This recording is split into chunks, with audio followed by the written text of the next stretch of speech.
Ladies and gentlemen, welcome back to the Chtib Zhang Show, episode 39. In today's episode, we'll be talking or recapping UFC 266. Always have trouble with that one.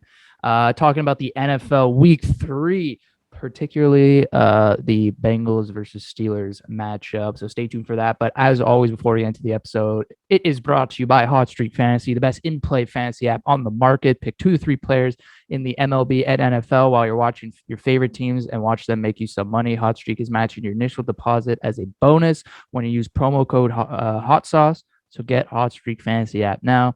I'll say it every week. I'll keep on saying it. Quick, easy way to make money while you're betting on MLB, NFL, kind of the biggest sports going on right now. Hockey, obviously, or no, basketball will be coming back soon. So stay tuned for that.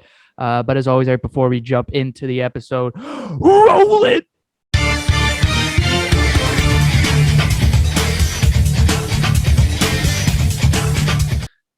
Ladies and gentlemen, welcome back to the Chtib Zhang Show, episode 39. In today's episode, we recap UFC 266, which was a great card, great night of fighting, and of course, talking about the NFL. But Eric, we have to get it out of the way here before we jump into the UFC.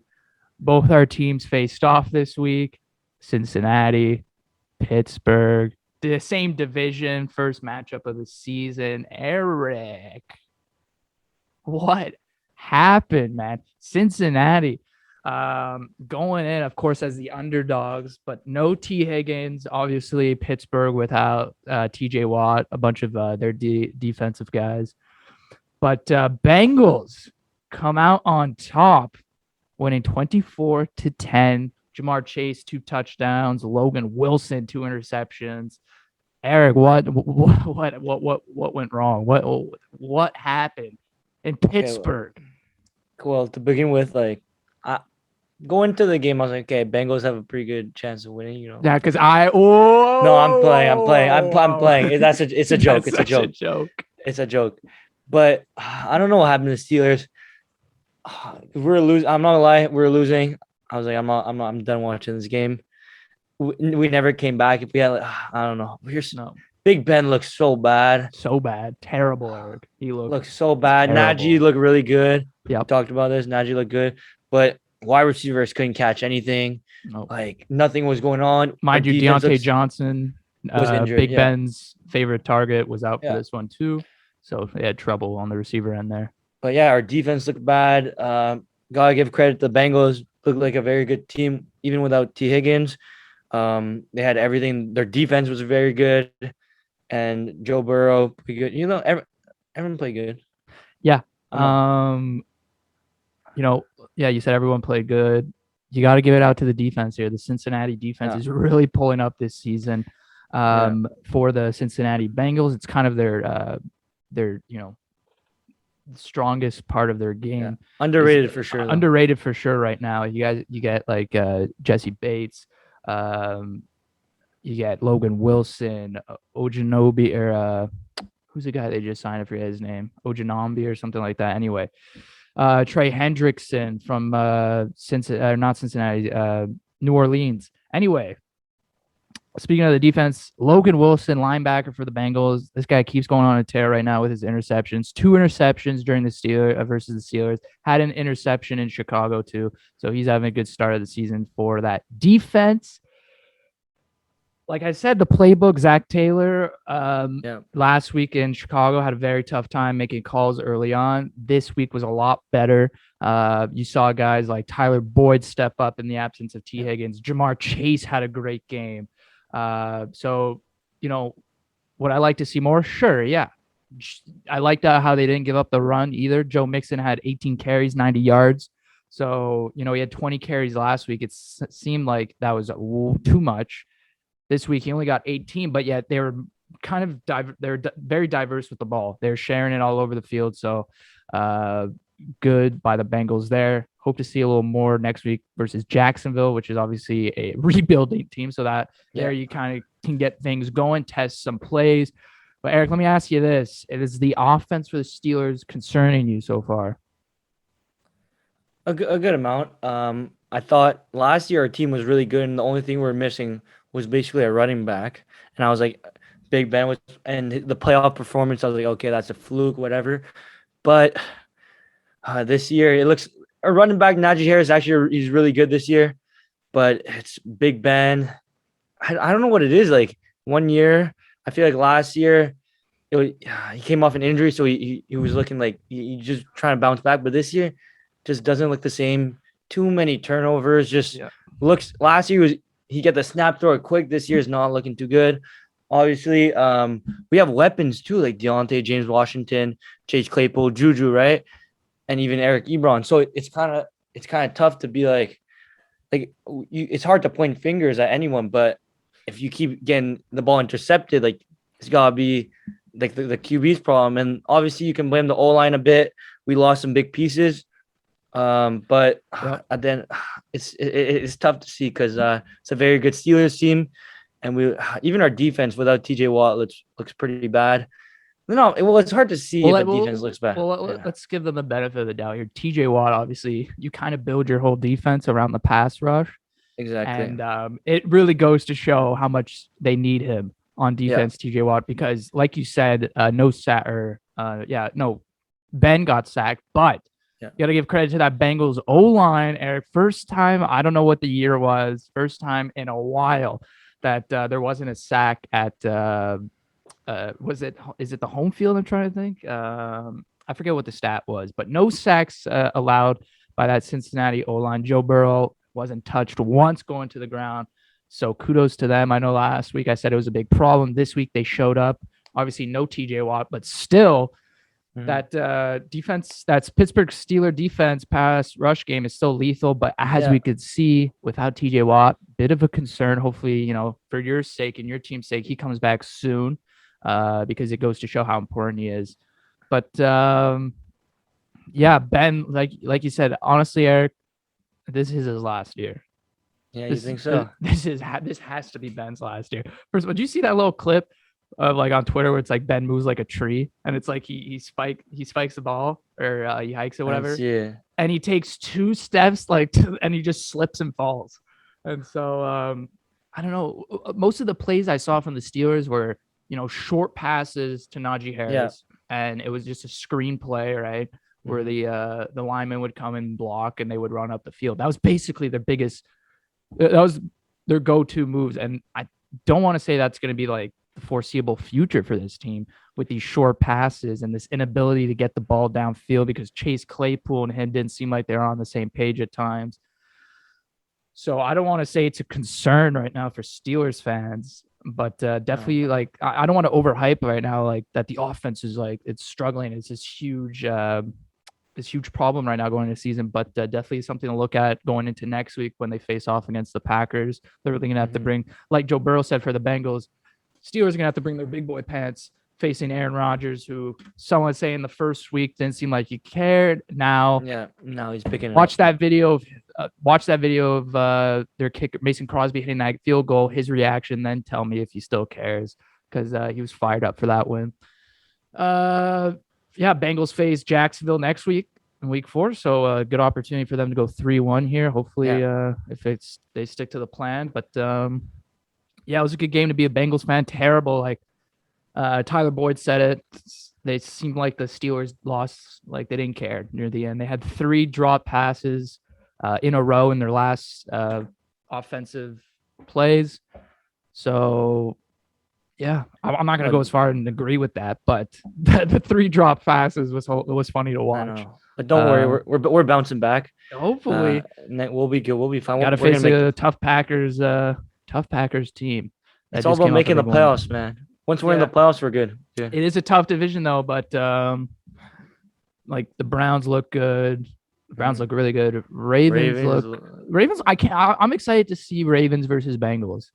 I want to know how they defend against a mobile QB like that. Fair. But that's later on in the weeks. But anyway, if there's nothing else to be said, Jamar Chase, like I said, great game, 2 touchdowns. Wearing the jersey, got to shout him out as always. Like I said, Bengals win. I wear the jersey every Monday. Joe Mixon, always so underrated, this guy. 90 yards, 18 carries, no touchdowns, but man, just completely you keep the run game in it through 4 quarters, and it's amazing. So Defense, great. Offense was better than last week for sure. No T. Higgins. And I'm excited to see next week. So let's move on now from the NFL. Unless we want to talk about other games. I don't know. Did you watch? There was The Chargers Kansas game. Chargers game. That was a It really was a good really game. good game. Patrick Really Mahomes good. had a huge turnover at the end. Mhm. It was so weird because it was at the end. I'm like, oh, Mahomes down. Like that's what he likes to do, and then throws an interception. I was like, whoa, that's not Mahomes like. And then they lost the game. I was like, oh my god. Especially in September. If you see his numbers in September. Yeah. Yeah, when they were up down, sorry, when the Chargers were up 14-0, I was like, whoa, I was a bit surprised. And Yeah. then Kansas took the lead 17-14. I'm like, hey, the game's over. But no, they kept the Chargers stayed in it. Exactly. It's not that the Chiefs play bad or anything. I wouldn't worry about the Chiefs too much. But they have sole possession of last place in their division right now at 1-2, which is kind of funny to see. Yeah. But don't worry, they'll bounce back. So that was a good game. Yeah. Even by Justin Herbert, 4 touchdowns. Oh, Justin he showed up as well. What else? I mean, the Ravens game. Ravens, Justin Obviously, Tucker. It was against Detroit, though. It was but still, they were gonna lose that game. They're gonna lose that game.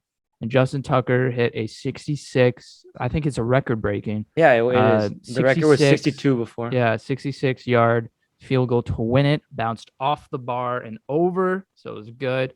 That was a crazy highlight to see. So Ravens win that one. Man, the Lions. They're not looking too bad. Not bad at all. Not bad at all. Still, though, they're not going to be a good team. But to see the Ravens almost lose against them, exactly.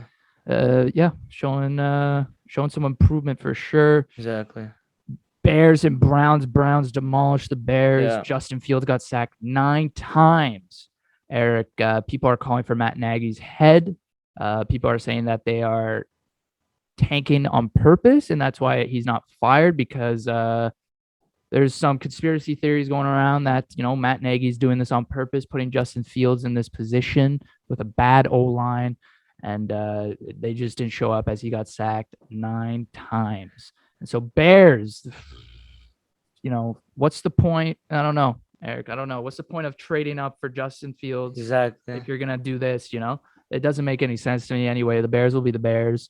Who knows if they're planning on tanking? They beat the Bengals. The Bengals could have been 3-0 right now if some things went their way, but it didn't. So 9 times, tough for the Chicago Bear fans. Cowboys, they play Monday night against the Eagles. Yeah. That's going to be a good game. Green Bay had a really good game last night. Green Bay, like I said, they had Mason Crosby with the kickoff win. Yeah. Yeah, looks like Aaron Rodgers and the Packers are back. If you had any doubts, they tried to squash that real quick. Buccaneers Rams was a great game too. There's a little worry right now with this Tampa defense, Eric, as they give up a lot of points now everywhere. They gave up 34 to Matthew Stafford and the Rams. Tom Brady, it's the first loss in his career where he throws over 400 yards and he has 0 interceptions, Eric, and he still loses the game. First time in his career that happens. So Bucks look good. The defense still not looking that good like they did last year. So hopefully they can get going. But the Rams, man, the Rams are a dark horse for the Super Bowl. I said at the beginning of the season when they got Matthew Stafford, he's an MVP dark horse candidate as well. Oh yeah. He's having a great season. I expected that. The play calling, Cooper Kupp is making most of that change at quarterback now. He's getting long balls down the field. Anyway, and then there were a bunch of other games, but that's the NFL. Not a bunch of other, Bills defeat Washington anyway. A bunch of other boring games. Vikings, can't believe they beat the Seahawks. That was a bit surprising. Yeah. And that people that like teams that Bengals beat, I just feel like, whoa, like now they're beating other teams because people are saying the Bengals aren't that good, but they're flipping the script. No, the Bengals are good. They're good. They're flipping the script in the rivalry, Eric. I heard. Steelers Bengals. It's a flip. No. Flip of the script. Don't worry. Right, we'll see. It's a flip of the script right now. Anyway, let's go to the UFC, Eric. UFC 266 Sunday night. We'll talk about the main cards. Nobody needs to know about the prelims. Some good prelims, but really we want to focus in on the main card, Eric. So that's 1, 2, 3, 4. That's 5 fights. We could skip the women's flyweight, the first one. Yeah. What's that? It's Calvillo versus Andrade. Yeah, Jessica Conte. We can probably replace it with Dan Hooker. I can talk about it quick. I saw No, some we of don't have the to. Whatever you could talk. Oh yeah, Dan Hooker. He's yeah an Aussie, right? As well. yeah a New So New Zealand I think or Zealand. Aussie. Yeah, he came off with an impressive win. Yeah. On the ground. If you want to talk about that, I know you love Dan Hooker. Yeah. So yeah, Dan Hooker, obviously, his last two losses are to Michael Chandler in a devastating fashion. And before that, he had a really good fight with Dustin Poirier, which he won. No, he lost, I mean. But it was a really close fight. Dustin Poirier and Dan Hooker, they showed heart. Before that, he beat Paul Felder. Even before that, he also beat Gilbert Burns when Gilbert Burns was at lightweight. So Dan Hooker, he's a real contender. Obviously, right now, I think he's at 8. He fought, I think, a non-ranked guy. I forgot the guy's name, but doesn't really matter. He destroyed him 30-27. But he just shows he wants to fight Benel Dariush next, which I find is a really good fight for both of them because Dan Hooker wins. Well, you put Dan Hooker on because he was climbing the ladder. He was getting up there, and then obviously he lost to Michael Chandler. And but so is Darnush as well too. He's having a good stretch yeah, of fights as well. yeah, he's on he's third right now, and I think he's on a believe 7 or 8 fight win streak. So yeah, he's really good. So it's good. To me, it's a good fight for both of them. Benel be really good because if Benel can win, it's probably up next for the belt. But also for Dan Hooker, if he wins, he'll be up there, right? So that's all for that Dan Hooker fight. Hey, I'm very friends with Dan Hooker. Izzy's got his back. Like him and Izzy are boys. And everyone has nothing but good things to say. Yeah, you're absolutely right. It seems like everyone right now in the top 10 are booked for fights, except a few. RDA is fighting. Yep. Islam will be fighting. Michael Chandler's fighting. He got injured. Oh, yeah, it's true. RDA. And then Islam called him out. So who knows if there's going to be a replacement named for that fight yet. Still waiting. Maybe Dan Hooker. Who knows? That'd be a good opportunity for him. But Michael Chandler's fighting Justin Gaethje. Benel Dariush will hopefully that's the fight we're looking for. And Dustin and Charles Oliveira will be taking off for the belt in December. But before that, we got to talk about the September fight card. Dan Hooker fight. The reason I said we don't really have to talk about the women's flyweight, the first one, Andrade, is that how you say her name? Andrade? Yeah, Jessica Andrade. Jessica Andrade is because she won versus Calvillo. She's now the number 1 ranked flyweight contender in that division. But as we know who the champion is, exactly. Shevchenko, she already beat her once and pretty much, destroyed her. So it could be a repeat of that. We'll get to Shevchenko because she's in a league on her own right now. But that's why I'm going to skip that fight. Not very much of importance. So let's move to the Blades versus Rosenstruck. Rosenstruck. Rosenstrike. Yeah. It's always messing up the last words. Anyway, Curtis Blades, Eric, came out with the unanimous decision versus him. Obviously, the big heavyweight wrestler kept things simple. Eric, this fight has a lot of importance, clearly, because winner of this most likely will fight the winner of Ngannou and Gane. Who knows when John Jones is coming into the league now with this the Vegas arrest that we just saw. Like Dana White said, John Jones, when you bring him to Vegas, you kind of expected that. He says he has a lot of demons that he's fighting. So hopefully, cross our fingers, that doesn't delay his debut in the heavyweight division. Hopefully, he gets to come in, like he said, in early or 2022 around. So we gotta hopefully it happens on time. But Blades, like I said, 3 rounds, came out with the victory. Like I said, he spent a lot of time on the ground. He used his wrestling strength to just basically, keep that pace in his favor. If you're, like they say, if you're always on top, you're winning the fight. Yep. But he did, boom, take that good knee right to the eye. Doctor almost stopped it, but kept the fight going. What do you like about their performance? So I think it's what a lot of people were expecting. It was Cyril Gane. Curtis Blades, who's a wrestler, a very good wrestler at that. So everyone knew he was just going to try and wrestle. Obviously, he's a decent striker, so he can strike a bit, use his wrestling, and probably win by decision or by some kind of like ground and pound, something like that. So, which is what happened. Rosenstrike, who's a really good fighter too for a heavyweight, he's beaten some pretty big names like Alistair Overeem. And the only thing Sakai. with I don't know who else, but Augusto Sakai. Yeah, so that was very very recently, but obviously he's not on the same level as Cyril Gahn No. and Ngannou because he got messed up by Ngannou. It was literally, I think it was like a 20. It was a quick fight, and Ngannou literally goes, starts unleashing on him, and the fight was over. It was crazy, but so yeah, so Rosenstrike, he's not on that level, but gone, not gone. I'm all over Curtis Blades. Blades. Curtis Blades is on that level either. Like he's close, right? We know he's close, but he lost twice to Ngannou already. He lost twice to Ngannou, and then he fought Derek Lewis, and Blades was a heavy favorite. And was Yeah, beating him, you could say, and then Derek Lewis turned it on. exactly. So Blades was a heavy favorite. So if he was gonna beat Derek Lewis, well, that's what people thought. It's like, okay, he's gonna beat Derek Lewis and then fight for the title. But obviously Derek Lewis, as we know, interrupted that and took all the momentum from Blades. So people forget Blades is a very good fighter.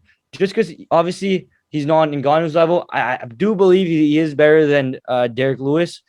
Just because he has one, obviously Derek Lewis has one hand, but in terms of being able to beat better opponents, I believe Blades has a better chance because he's a better wrestler, he's a better overall fighter. But obviously Derek Lewis has that right hand that's very dangerous and can win any fight. Blades. We know Blades is the better fighter than Lewis. Exactly. When they last fought, he was gonna win, but got knocked out by Derek Lewis, right? So Exactly. as you know, Derek Lewis, 4th ranked, but he just came off that loss by Cyril Gahn in the interim.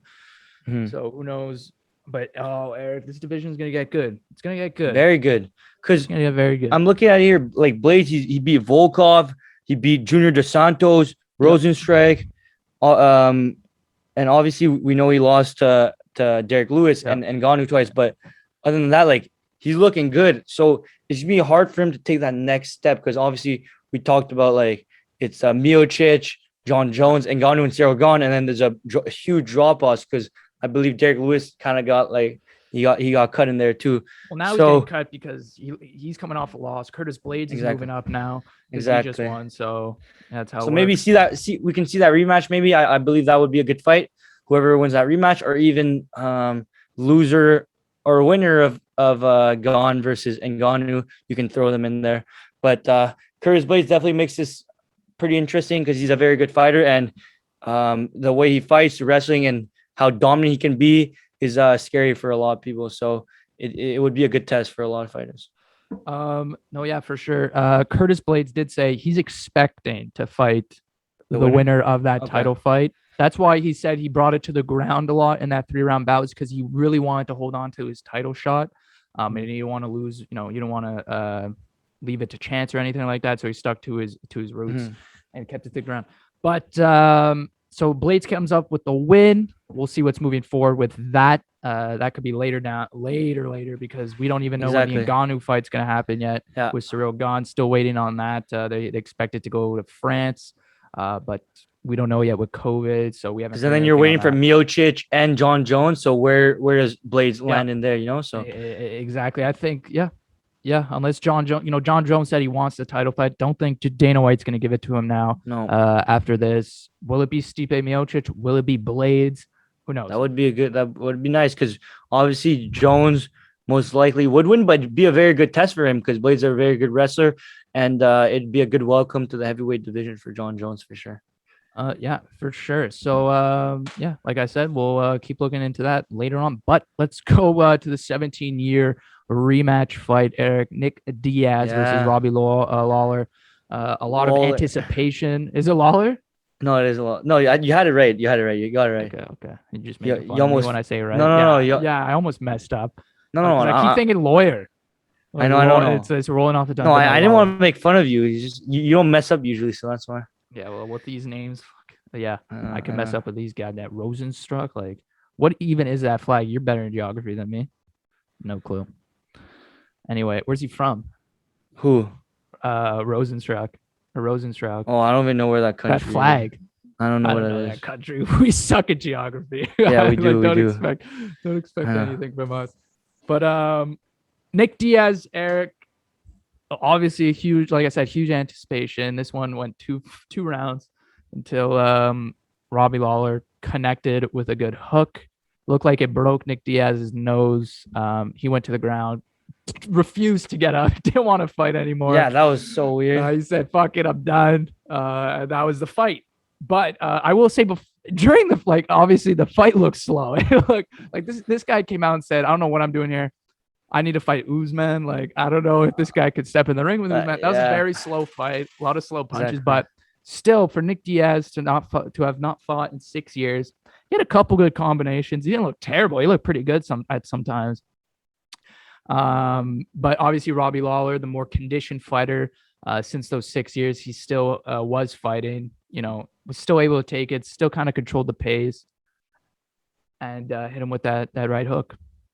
Yeah. End of that storybook. But rematch. The fight, even when it started, we're like, oh my god, this is so slow. Like, and what Nick Diaz comes out with like a roundhouse kick, like a spinning heel kick. Yeah, spinning heel kick. I was like, what the fuck?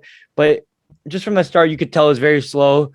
But Nick Diaz was connecting, man. Like, that's why he had a couple good combos. He had some good combos, but obviously you could tell it was very slow. He looked out of shape. I'm not gonna lie, he looked out of shape. Mm-hmm. Everyone could tell. But as he said in the interview, even his interview, like I didn't understand what he was saying. To be honest, like we're trying to listen to it. We're like, yeah. Oh yeah. We're like, oh my god, that's true. I totally forgot about that. His post-fight interview. I don't know what the hell he was saying. But I forgot what he wanted. I kind of understood what he was saying. So basically, what he was saying was that he was pretty much pressured to do this fight, and there's like a lot of things behind the scenes that people didn't see, and he didn't really want to do this fight at this time and wanted to like postpone it maybe, but he was pressured into doing it, so that's why he came a bit out of shape. They had to go up to 185 because the card basically got promoted around Nick Diaz coming back. So I feel like there's a point where he didn't really want to. I feel like he wanted to back out, but the UFC didn't let him, so he was forced to do the fight. And he just came out of shape, wasn't ready to fight, and he after a couple shots, he was like, "But that's so weird because that's not like the Diaz mentality, Like Nick Diaz usually they go to war. Obviously, it's a good shot by Robbie Lawler, but it's happened so often. Like it wasn't like a knockout; it was just like his nose was bleeding. I guess he didn't want to get injured, but. Hey, he got paid. I think he got paid almost like $500,000 plus the pay-per-view buy. So good for him for collecting the bag. Yeah, sorry. I just yeah. So let me ask you the question. Should Nick Diaz, he did say he'd want to fight again if he went out there and lost. Mm-hmm. Do you think that's the right move? Do you think he was serious? I don't now do you think he's serious, or was he just saying that you think he's done after this? I don't know. I feel like people just want to see him because he looked very out of shape and he was not ready to fight at all. Obviously, we know he's been out for 5 to 6 years. He was not ready to fight, and I don't know why the UFC pressure because should he fight again though? If he gets back in shape, he should for sure. If he gets back in shape and shows people he looks good and he still got it going, yeah. But obviously not against a high ranked person or not against maybe throw Donald Cerrone at him or something easy, But Robbie Lawler, you gotta give credit to him. He showed up. Robbie Lawler is a killer. He's a good fighter, and it'd be cool to see obviously Nate Diaz is way better than Robbie Lawler, but maybe Robbie Lawler against Nate Diaz because Robbie Lawler after this win, maybe a bit of momentum going for him.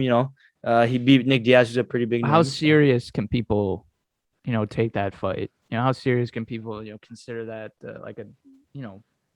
when they look at Robbie Lawler, how much credit is he gonna get for that fight versus Nick Diaz? I'll be honest, not because Nick Diaz looks slow and Robbie Lawler looked a little slower than usual too. So yeah, you look slow too. What does Robbie Lawler expect right now in his career? I don't think because he was almost cut. So I don't think he's expecting much. Maybe fight at welterweight again and go back to welterweight and maybe try and find someone top 15, maybe top. So not a high ranking guy, and just fight him and see where he goes because he's still a very good fighter and he's a big name too. Yep, for sure. So that was a rematch in the books. 17 years in the waiting, ends in the second round. Kind of a disappointing ending, but you can't hate on Nick Diaz. No. Guy's one of the UFC legends, and you got to give a lot of respect for him to come out. It's been 6 years and do that, no matter if he was pressured or not, he answered the bell. So let's move up to the title fight for the women's flyweight, which was Valentina Shevchenko versus Lauren Murphy. This is kind of funny. We actually watched the fight with a few friends. And one of them, we told him the odds, minus 1,500 and plus 800. Exactly. So he did bet on Lauren Murphy to win. Yeah, exactly. We told him, like, listen, if you're gonna bet on Lauren Murphy, you should bet on a knockout. Exactly. There's no way she wins by decision. Yeah. Anyway, ends up losing $50 because obviously that fight, Eric, was very one-sided. Oh, very one-sided. By Valentina Shevchenko, not from Russia. I apologize. That's what I was saying last time. Not from Russia. No. From Kyrgyzstan. Kyrgyzstan or Kyrgyzstan. Kyrgyzstan. Oh, see, like geography, Eric. These flags. I know. They're pretty, but I don't know where they're from. But I know the other half is Peru. So it's Peru. Yeah, I think she grew up like 8-9 years in Peru and also in Kyrgyzstan. Anyway, wherever she grew up, whatever they're eating over there, Valentina Shevchenko. Yeah. She comes out, Eric, with a very dominant, one-sided beatdown.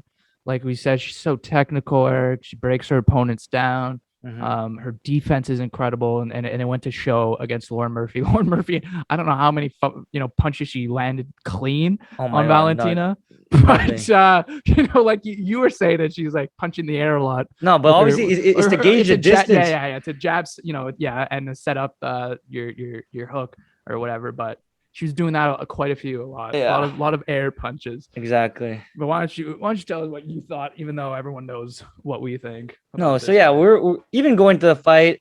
We're all like, Valentina's gonna win. But obviously, you never know. It's a UFC fight. Not anything can happen. You don't know what can happen. It's a UFC fight. And Lauren Murphy, right from the start, you could tell it was not like Valentina. She's so quick. Like every time she punches, like there's so much speed and force put into it. Like her kicks, like her yells, like and like bro, my god, her yells. It's like she's playing a round of tennis, Eric. Exactly. That's the first time I heard that. But hey, because I don't watch a lot of women's fights, but women yell. No, but she's a beast, man. Like she could she could. Oh my gosh, she's so good. She was punching, like her kicks. Sorry, we had to stop for some technical difficulties. aka Eric had to go take a shit. So that's why there will be a stop. But Eric, now that you're all cleaned up and ready to go, why don't we start back from what we were talking about? Shevchenko, you liked her fight, a lot of kicks, a lot of her question mark kicks. We were talking about that kind of the question mark. It came off fast when we saw exactly. It. But Shevchenko, she was dominating Lauren Murphy. Exactly. No, I'm more relaxed. I can talk my truth. So Shevchenko. Oh, she looked amazing. That question mark kick, I remember when it happened. We're like, oh my God, question mark kick. Oh my God. That was crazy. But obviously she just showed a display of like, she could do everything. Like ground and pound, like kicks, like defense, like her head, like everything was on point. And she just looked unbeatable. Because don't forget, Lauren Murphy was on a 5-5 win streak. She wasn't no scrub. Like she's a legit fighter, a legit contender. And obviously Valentina, once again, shows she's unmatched and she's at the top of the division. As we talked about before, Jessica Andrade, who's a number one rank, in the flyweight. Last fight, she got destroyed by Valentina. So that's why people are like kind of, because Jessica shouldn't get the rematch right away because she just got destroyed and it was like 2 months ago. So Valentina, I mean, like she was destroying the division. A lot of the questions are like, "Oh, you're gonna fight Amanda? Are you gonna fight Amanda?" She said she was, wants it, though. She wants it. She'll fight anyone, but obviously, her natural weight is 135. Yeah. So it's tough for her to go up because Amanda's a lot heavier when she fights at 135, right? She comes into the ring around like 145, 150. So it's tough for Valentina, who's a natural 135. She cuts down. It takes her 2 seconds to cut down to 125, right? So. I don't know. I don't mind her just destroying the division, right? Obviously they fought 2 times before, but the 2 fights, they weren't like super fights, right? So if they fought this time, it would be a legit super fight. But I don't mind her just destroying her division because every time she fights, she destroys people, and like these are real contenders. So she'll just wait for the next huge contender and then destroy her because she's on another level, man. Like the way she was fighting, like it was incredible. Because a lot of people were like, "Oh, I could definitely beat like a girl," but no, bro. Imagine and there's not a lot of guys. Shevchenko, yeah. Yeah, there's not a lot of people that can beat Valentina in a fight. So No, there's actually right now nobody in the flyweight division exactly. that could beat her in a fight. Yeah. What are you not? You're not down for this Amanda Nunes third No, fight? You no, rather see her stick around in the flyweight?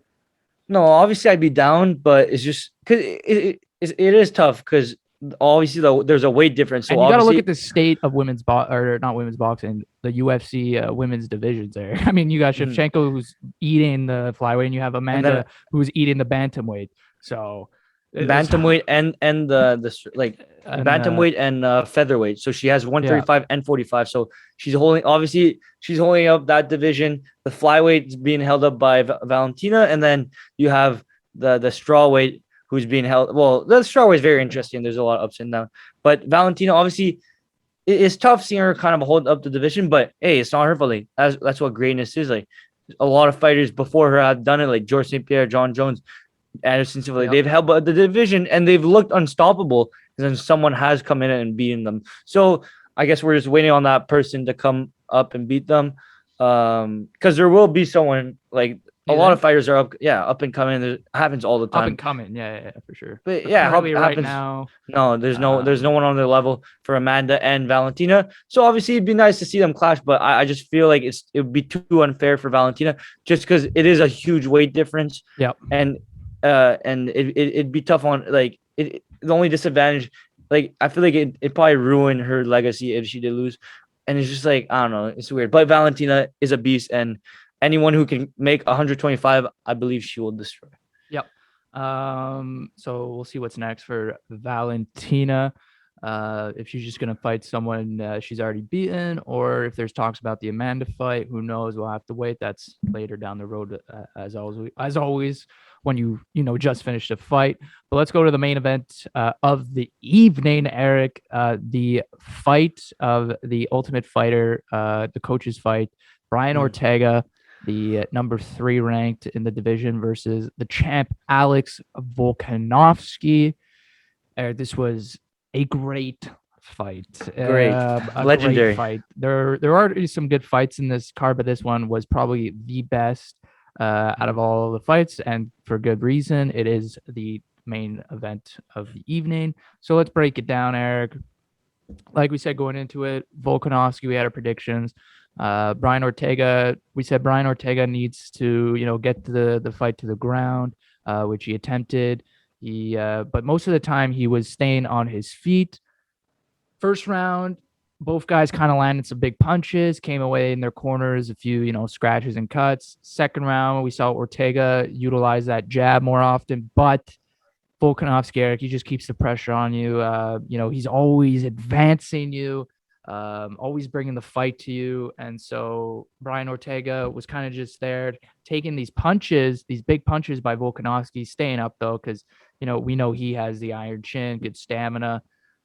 But Eric, it's that third fight that third round that, if you're not a UFC fan and you watch that round, you instantly become a UFC fan. Exactly. Because, Brian Ortega got to the ground finally like we wanted him to, and did get the rear naked choke in place. He got the rear naked choke, and we were freaking out because I know.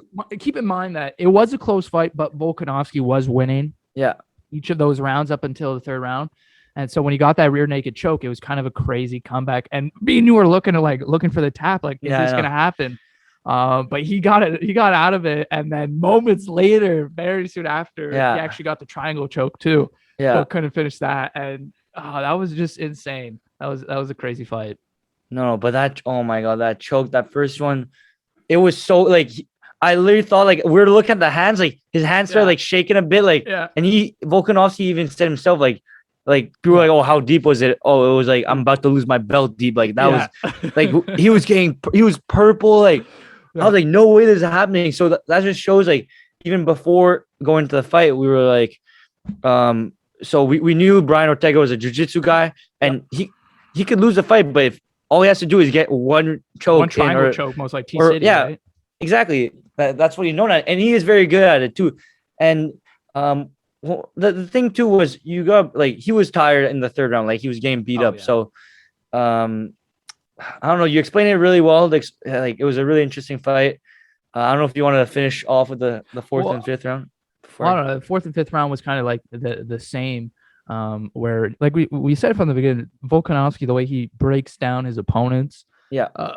He quickly learns their game plan and adapts to it. But mostly in this fight, he was the aggressor the whole time against Ortega. He was always, he wasn't backing away, always advancing the fight. Ortega was the one that was kind of backing away. Not backing away in a sense, but he had to respect Volkanovski's distance of always wanting to be so close and stuff like that. And would I've liked to see Ortega take Volkanovski down more? Would I have seen more attempts? Yeah, sure. But like we saw the attempts that he did try, Volkanovski has like his defense is just too good because for those who don't know, he fought in the middleweight. He has that low center of gravity. Yeah. He's used to having this big weight try and bring him down. So obviously lighter dudes, he's adapted to it and he has great defense because of it. And so Ortega tried his best. And the times he did get him to the ground, it was literally nearly it for him. So exactly, there wasn't much that, Ortega, like we said, he tried. That's all you could say. The game plan was there in the third round. He got the chokes on. We thought it was over, but he slipped out. Not much, like Ortega said, there's not much else I could do. There really isn't. And the fight was pretty much over when Volkanovski got back up because from there, he was not letting Ortega take him down again, which I think he might have or fallen down or something, but he got up pretty quickly anyway.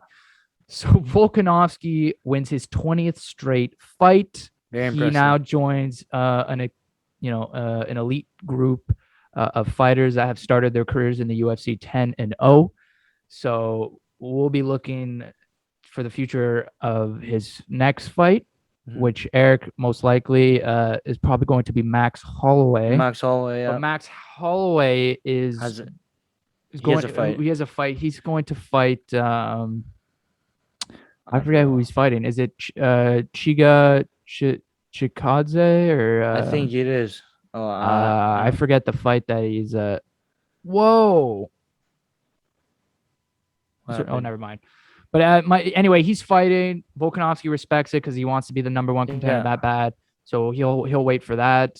And until that, this division is kind of just in the waiting room, in the mix. We got to wait on Max Holloway. But that's fair because right now, like Volkanovski and Holloway, they show they're on a different level compared to everyone else. Obviously, or we know Ortega is like right there. Like he's very close to them. Obviously, he got beat up bad by Max. And also he got beat up by Volkanovski. But if you look in the first two rounds, obviously Volkanovski had outstruck him, but it was pretty close. Like but Ortega, like his striking, it's not the cleanest, but he hits him. Volkanovski, he's powerful with his kick. Like he was changing up kicks, punch, like everything. And even going to the fight, that's why I was like, I feel like Volkanovski is going to win, but if I were to bet, I would bet on Ortega because just his submission game is ridiculous. So you never know when it can happen. That's what makes it so interesting. And that's why we said bet by submission if you were to bet on him because exactly he wasn't winning by decision. No, exactly. So the only way for him was to win by submission, and he almost did it. And Volkanovski knew that. Yeah, twice. So Volkanovski knew that, and so obviously it's weird because Volkanovski knew that, but he kept going in. And Ortega set up that great punch, saw Volkanovski fall down a bit, jumped on him. So that was such a moment. Like, I'm gonna remember that for that was such a moment. Yeah, we were kind of rooting for Ortega there. Well, obviously it's nice to root for the underdog sometimes because like going to the fight, like I didn't really care who won, but it was nice. Like once I saw Ortega, like it was nice to root for them. When they pulled up and you saw how hard Ortega was going for it, and then exactly. And we did not want Herb Dean to end the fight either. Remember, he was looking at her, he was showing the fingers, and we're like, no. And because Ortega has heart, you have to give it to him. He showed it in this fight, in the Holloway fight. The only thing he didn't show was his striking. Their striking. It's not there yet. Hey, but I don't Max know Holloway and Volkanovski there yet. But exactly, but Max Holloway and Volkanovski's striking is on a crazy level. So, like, it's not like Ortega is not good, but I actually saw the global scorecard. So I don't know if you ever seen that. It's like they it's like they you vote on like Okay. who won each round, and a lot of people had the fifth round actually being like a tie. So it was like 9.5 to 9. Like people had it really close to fifth round, which Yeah. kind of is it. If I don't remember really remember, but I feel like it was pretty close. I remember at the end Ortega started like wailing and like, Yeah, hey, but it was over by then. Even if he Mhm. wins the fifth round, I think Yeah. Volkanovski takes that. Well, how many rounds would you say Volkanovski won? Oh, every single one, Yeah, and pretty probably has a much. 10-8 round in there too. Yeah, Probably has one or even probably though yeah. he had the submission attempts, like they said, you don't get points for submission attempts, and Exactly. if you get out of it, Mhm. so it's a good look for pace and stuff like that. But in that third round, besides that, it was Volkanovski's round, so he won all those rounds. But the only thing with the submission too was when we were watching like a lot of the submissions. So the first one when he went for it, Rear when naked when choke, Volkanovski got out, like I don't know, like they slipped out. yeah, he slipped down, and then it was ground and pounds for Volkanovski. After, like a lot of times when Ortega would try, he Yeah, get ground. Even the triangle choke, like yeah. after that, it was pure ground pound for Volkanovski because he's on top, right? So it is a bit risky, but um, I feel like if that would have happened in the second round, Ortega would have gone it because I do like is Ortega was You tired thought in he the had third more. because Yeah, you thought he had more conditioning. exactly. Yeah, he did because, like he said, Volkanovski, he felt the arm alleviate a little, and that's why he was able to slip his chin under and get out of there. And Yeah. so, but it was close. It was really close to being Yeah. over in the third round. That would have been a huge comeback for Oh Brian yeah. Ortega. Oh my Huge god. upset win. Imagine Exactly. Brian Ortega featherweight champ. That'd be crazy. Like you said, that would have been a crazy situation if that happened. Max Yeah. Holloway and Volkanovski would have fought, or Yeah. I don't know, like does Ortega get Max Holloway next? Does Volkanovski most likely gets a rematch right away if he loses that Yeah. fight? Exactly. So yeah, but now we UFC that closes the books on UFC 266, UFC 267, and next month will be highlighted by the light heavyweight title fight between Glover Teixeira and Jan Yeah.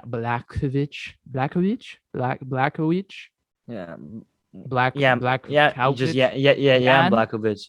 Jan Jan Blachowicz. Blachowicz. Is it Yeah. Wheats? Anyway, Yeah. that's going to be in October, and then hopefully in November, if it can come any sooner, will be the Colby Covington Kamara Usman fight, which will be amazing. Amazing. Yeah. Amazing. So we'll just have to wait for that. But nevertheless, thank you for listening to the Chtib Zhang Thank you. show. It's been episode 39. Next week is episode 40. And as always, still waiting on the Jack Eichel trade season starting soon. Does Eichel start on a new team by season start? Probably not. But got the C stripped away from him, by the way. Thank you very much. Chow Sabres. They're tired of Jack Eichel. Jack Eichel's tired of them. So get a deal going so I could fucking have some NHL news to talk about. Right now, preseason, it's nice and stuff. But as I say that, I'm watching the Canadiens Leafs game.